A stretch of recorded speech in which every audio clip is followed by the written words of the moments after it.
modern superheroes.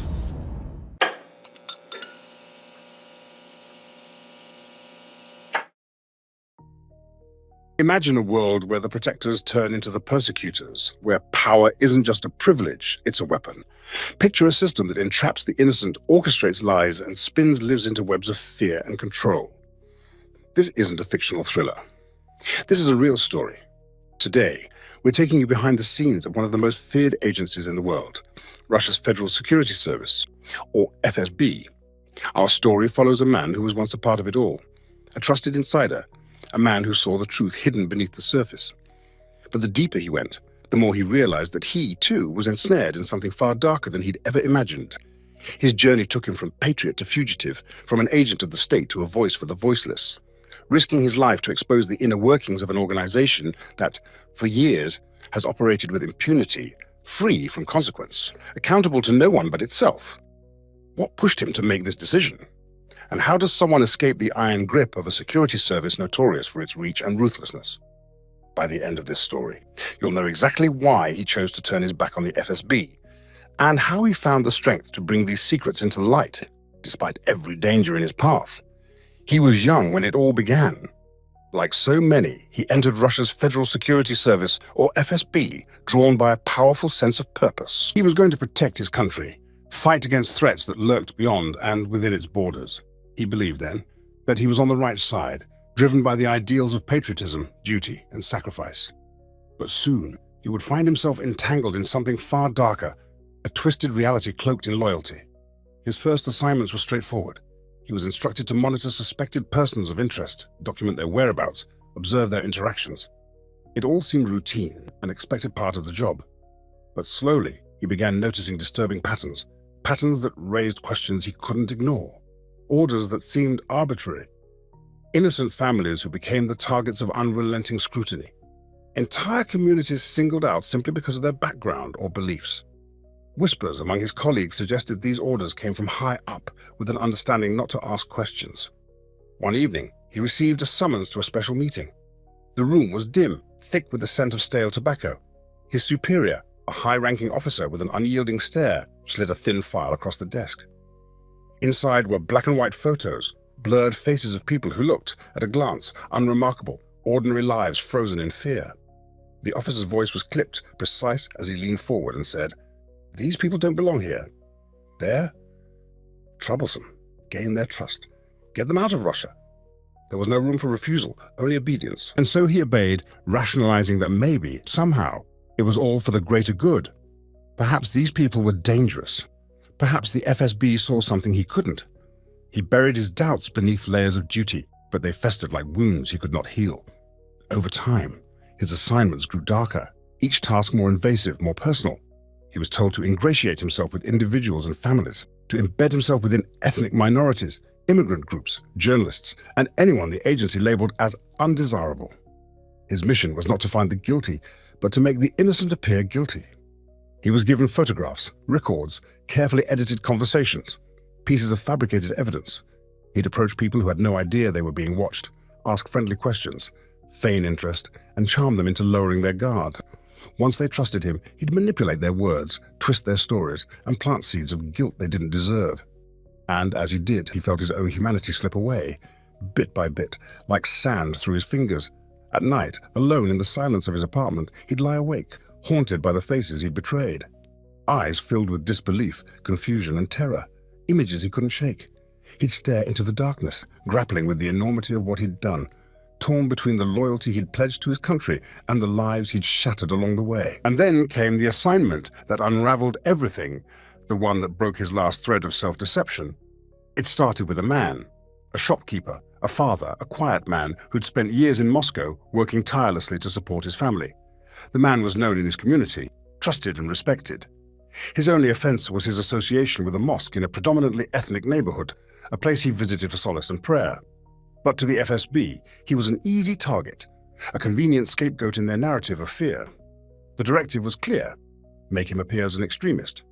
This man, this ordinary father, would be the FSB's newest pawn in their twisted game.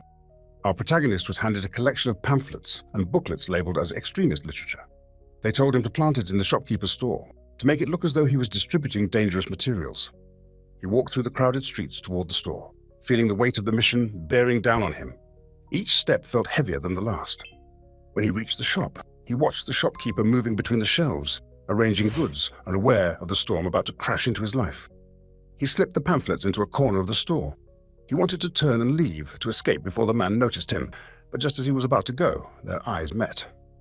The shopkeeper looked at him with a warm, trusting smile, an acknowledgement of familiarity, as if to say,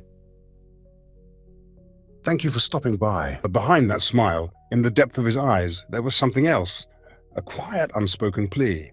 "Why?" the man seemed to ask without words, as if he sensed the betrayal hanging heavy in the air. He turned and left, the man's eyes seared into his mind. He barely made it down the street before a rush of nausea overtook him, leaving him gasping for breath, hands trembling. The realization hit him like a punch. He wasn't just following orders. He was actively destroying innocent lives. The next day, the man was taken. Hauled away from his family, his life shattered on the flimsiest of pretenses. His cries for understanding went unheard, drowned out by the cold machinery of a system designed to silence and control. And for the first time, our protagonist felt the full weight of his actions. He had condemned a man who had done nothing wrong, a man who now faced years of imprisonment, simply for being an easy target. In that moment, he realized he was trapped in a system that thrived on fear, a machine that operated with ruthless efficiency to maintain its control. It was never about justice or protecting the country. It was about power, a power that fed on the vulnerable, on the innocent, on the voiceless. That night, as he sat in the dark, he faced a question he could no longer avoid. What was he really serving? And how many more lives would be broken by his hand before he found the courage to confront the truth? He thought he could live with it. He thought he could bury the guilt, keep his head down, and convince himself that it was all just part of the job. But there are limits to how much a soul can bear before it begins to fracture. And he was reaching his breaking point. Every assignment left deeper scars, ghosts that haunted his every waking moment.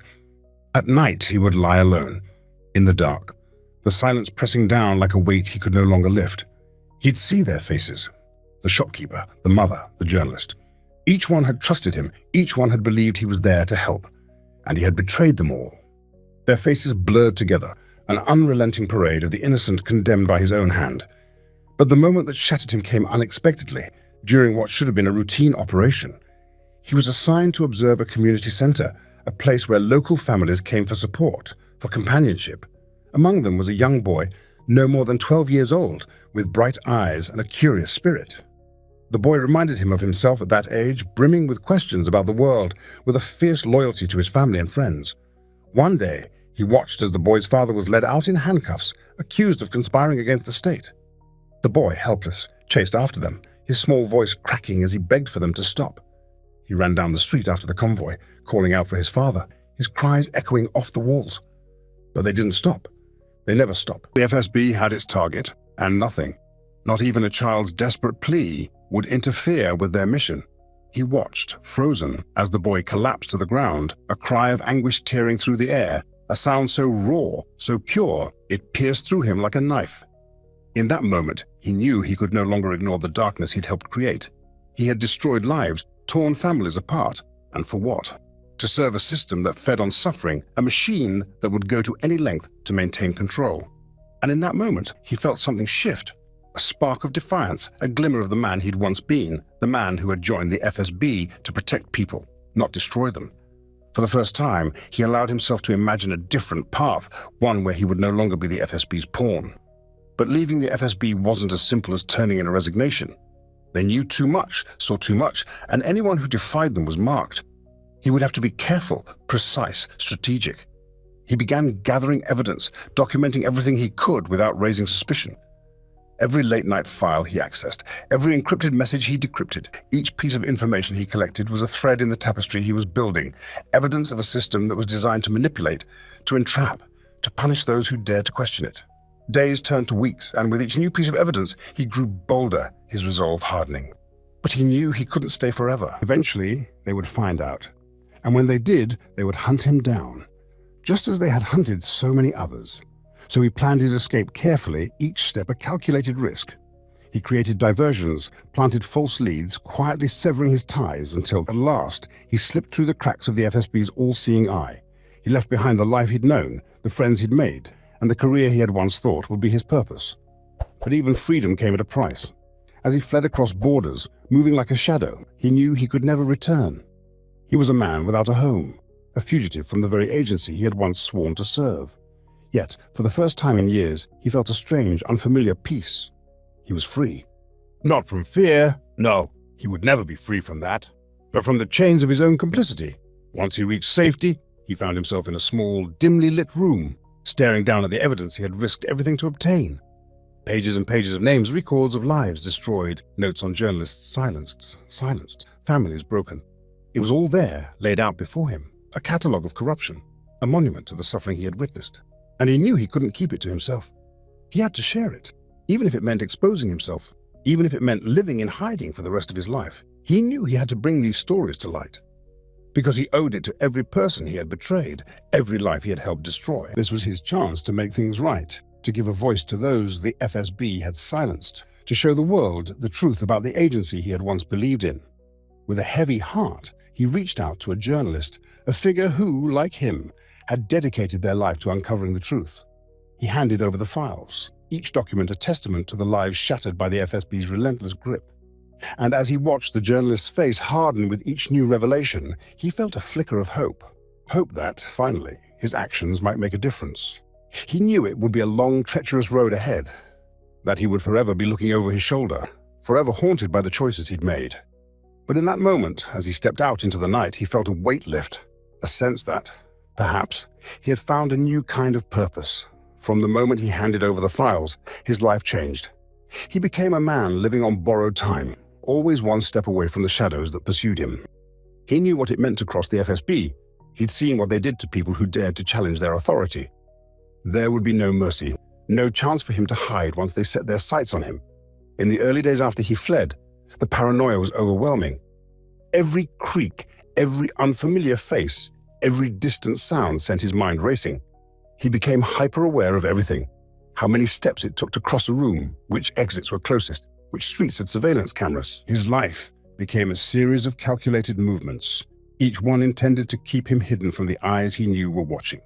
He kept on the move, rarely staying in one place for more than a few days, his possessions reduced to a single warm bag, his world shrinking to a handful of essential items.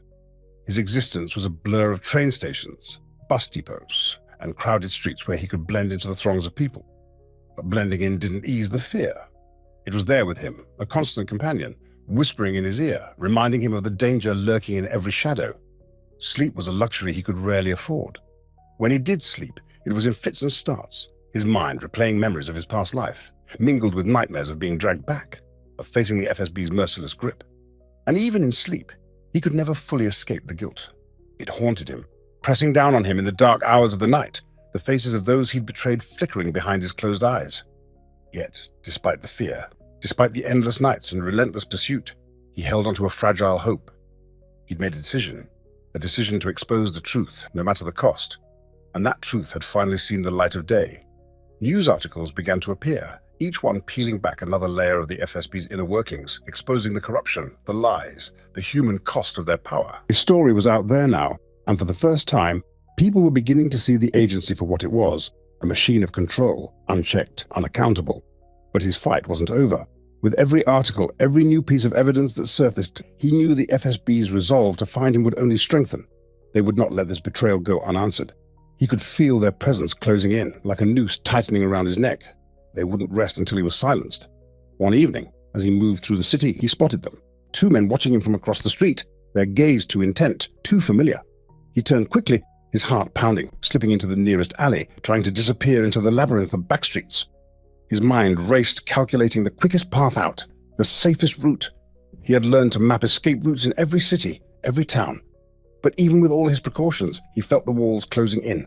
The chase was relentless, a game of cat and mouse played out in the shadows of foreign streets. He could feel them inching closer, each day becoming a little harder to evade. Every time he thought he'd lost them, they would reappear, their presence a constant reminder that his past was not finished with him. As the weeks turned to months, the toll on his body and mind grew. His face grew gaunt, his eyes hollow, carrying the weight of a life that had been stripped to survival. The isolation began to wear on him, the loneliness gnawing at the edges of his sanity. He had once been part of something, however dark, however twisted. Now, he was a man adrift, bound to his cause but untethered from any sense of normalcy, from any semblance of a life he could call his own. And yet, he couldn't stop. He couldn't give in to the fear, couldn't let himself be swallowed by the despair that threatened to consume him. There was too much at stake, too many lives tied to the truths he'd revealed. He found small ways to keep moving forward, to stay connected to the purpose that had driven him to expose it all. Occasionally, he'd find a message waiting for him, a short, coded note left in a prearranged location, a sign that others had heard his story, that people cared. Each message gave him a surge of resolve, a reminder that he wasn't alone in his fight, even if it felt that way. People were listening, and slowly, a resistance was building. But the FSB would never stop. He knew that one day they might catch up to him. He knew the risks, the slim odds of truly escaping their reach.